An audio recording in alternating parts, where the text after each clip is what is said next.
Alright guys, welcome back to Ironside Ranch. Today we're going to do a quick update on everything, let you guys know kind of what's been going on. Like I said, in previous videos we're a little bit slow on the videos this summer, mostly because we've been getting everything ready at our new property. That's why the tractor's loaded up, it's going out there to do some work. I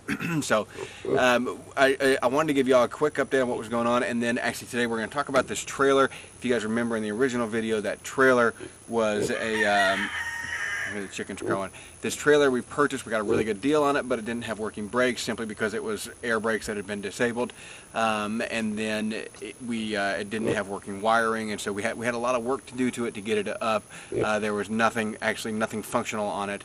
And then we had an issue with one of the axles. There was actually one of the axles, which wasn't a big deal, it needed to be replaced anyways, but the axle actually locked up and it sheared off the bolts for the tire. Tire went rolling down the highway right beside me. Anyways, so we had to do quite a bit of work on it, so we're going to talk about that here as well and let you guys know kind of what we did to it, how we did to it, and so in case you're having kind of similar issues, you can figure out what you need to do to change your axles out, to put new leaf springs on, that sort of thing, and we'll go over all the details on that.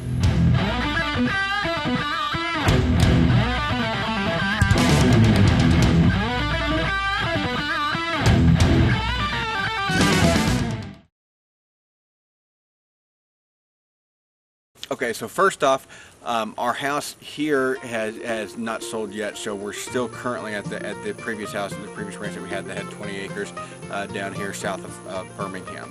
The new property that we're trying to get moved to, hopefully that'll happen here this fall or hopefully in the springtime. Where we're located at now, it's just out in the middle of nowhere, and so the houses here, they tend to take about 9 months or so to sell, so it's not unusual for it to take this long or longer. So plans for what we're doing out there, if y'all are kind of new to the channel, we'll be building, we've about 156 acres. There's a big pond up at the top. We're going to be building a small little cabin up there at the pond, and we'll stay there at that cabin until we actually can get our permanent house built, which will be a long ways from now. We're not close to that. So the cabin's a 10-year plan, not a 2-year plan. We wanted a good place to live. We wanted a nice house, but we didn't really want to live in a mobile home. We didn't because they don't really add any value, so any money that we put into it was kind of going to be lost. The resale value here is okay, but we didn't want to lose that value in it, and we actually like the idea of having a nice guest house on the property, so we thought, well, we'll put a small cabin up, we can live there for a few years until we build, and then we'll always have that as a guest house to let somebody stay in, whatever, whether it's relatives or friends, family, or whatever, or just somebody that needs a place to stay. We'll always have that capability. Okay, so upcoming videos we've got is we're actually going to be doing one here this week. On the tractor hydraulics, we're going to drain, refill the tractor hydraulics, change our filters out, clean out our screen, but we also got to repair a small leak. There's a small seal that went bad. And so that's what we're waiting on. That's why we couldn't do it this weekend. And so we're waiting on that seal to come back, or to come in at the John Deere dealer. And so once that gets here, we'll have everything we need. We'll go ahead and do our part 2 to our tractor maintenance section that we did a while back. I know we've had a lot of requests for that part 2, so we want to get that out. And then we're actually going to continue going with that series on this 4200, the John Deere behind us. But we're going to continue going on kind of a little maintenance series and some add-ons that we can do to this. So one of the things that we're actually going to do is we're going to add our third hydraulics back to the rear, so the third SCV on the rear of the tractor. And that gives us capabilities of using things like a cement mixer or even a wood splitter. The wood splitter, ideally you want to use your Power Beyond. But it gives us some capabilities to use some extra implements back there that we don't currently have. I looked all over online when I was trying to research it, and I was unable to find a video actually showing a good installation of the third SCV. And so we're going to actually add that here to this channel, so hopefully we can get some good some good video step-by-step guide to actually installing a third SCV on something that's got a front-end loader and got the capabilities of doing that.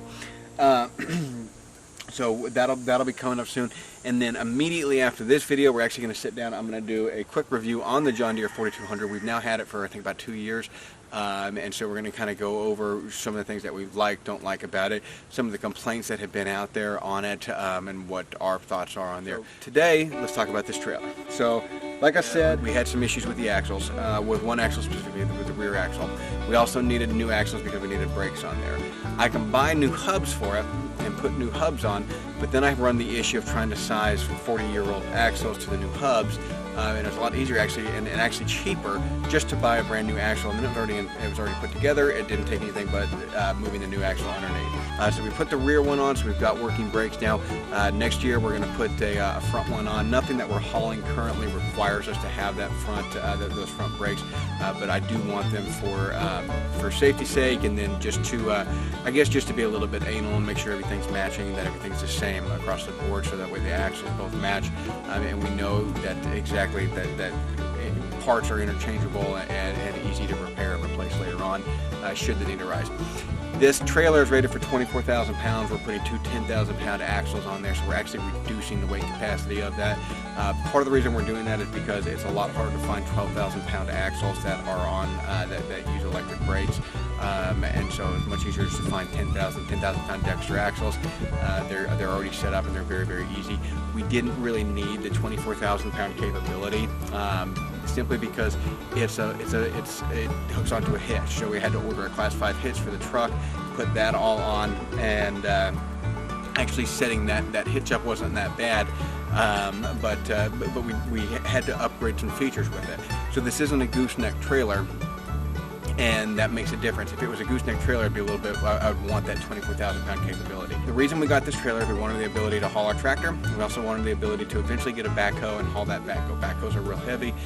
Even though we're not going to get a super big one, the backhoe is going to weigh 15,000 pounds, and we wanted the ability to haul that and take that to the shop, or just to even go pick it up. We want the ability to move our equipment. The other thing is that we wanted a nice big trailer, because a lot of the stuff that we carry is real bulky. We've got to go pick up water cisterns, and those are not heavy, but they're very, very bulky, and so having a nice large trailer helps with that. And then kind of the last thing that we really considered with this is that some of the loads of stuff that we're actually going to be carrying. I go pick up concrete, and I picked up several pallets of concrete, and it wasn't an issue, simply because we had a trailer that was rated and capable of carrying that much weight. And so that's why we went with this size trailer versus something like a 10,000-pound trailer, or a 7,500 or something like that, because this tractor is not that heavy, so it doesn't actually need this larger trailer. We could have got away with a much smaller trailer. This gave us some capabilities to be able to haul hay and get several 1,000-pound bales of hay and not have any issues with hauling it, not overstress the trailer. And it was, the other reason being is that we got a really good deal on the trailer, and we knew that we could rebuild everything with it, and make it a really nice trailer.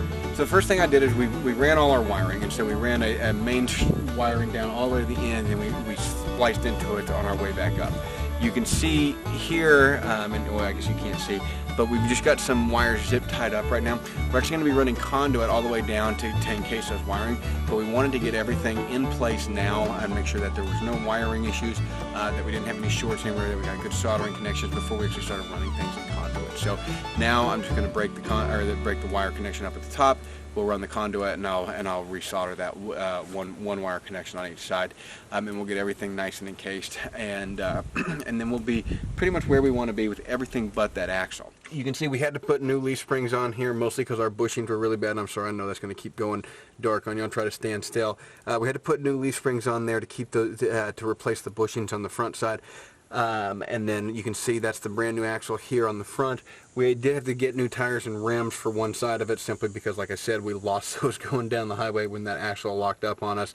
But anyways, this was actually a really easy job. It was very labor intensive. There's only a couple bolts that hold this whole thing together, but they were huge. They're half-inch round or inch round diameter grade 8 bolts, so they're very, very hefty bolts, actually going through that, and they were completely rusted. It didn't matter. I soaked them for weeks in penetrating oil. We still weren't able to get those off, so we ended up having to cut them off and just order new ones, which is probably what we should have done in the first place, and that's what we'll do when we replace the second ones, the second axle there up front. So that, it really wasn't that bad of a job, other than trying to get those bolts out of there. Once we got those bolts out of there, it was real easy to slide things in. Making sure, one thing we had is we had the wrong size leaf springs originally, because that's what came with the axle, and so it's got 12-ton leaf springs on there, and like I said, 10,000-pound axle, so the axle is a limiting factor there. Okay guys, so down here, this is our brake control, or our breakaway control box. So we did have to install this and set up a breakaway box for the trailer, so that way if this pin gets pulled, it'll lock up those axles. I believe that's a DOT requirement, but we went ahead and did it just to be safe anyways. So this was actually fairly easy to put in. Just a couple wires over here that tie in. So you have your charging wire that comes from the truck, and then we have the brake wire in the ground. And that was really about it. That was very, very simple to put that one on. Okay, and then the last thing for getting this all set up was actually, like I said, changing out this hitch, getting us a nice Class 5 hitch in there. That takes that big a hitch to handle this trailer. If this trailer is fully loaded, like I said, it doesn't take much to handle it right now. You can see it's got a nice pintle on there. This has been a good setup. Very, very happy with it. We wanted to make everything kind of overkill, so like I said, we did do the Class 5 hitch. We probably don't need it for anything other than when we tow a backhoe with it, and that would be about the only thing that's going to require that big a hitch for. But with a trailer with that big of capabilities, I wanted a bigger hitch for it. I am going to upgrade the stinger here and put a different stinger in that's got a little bit better rating. This one's rated for 16 tons, but I'm not real happy with it.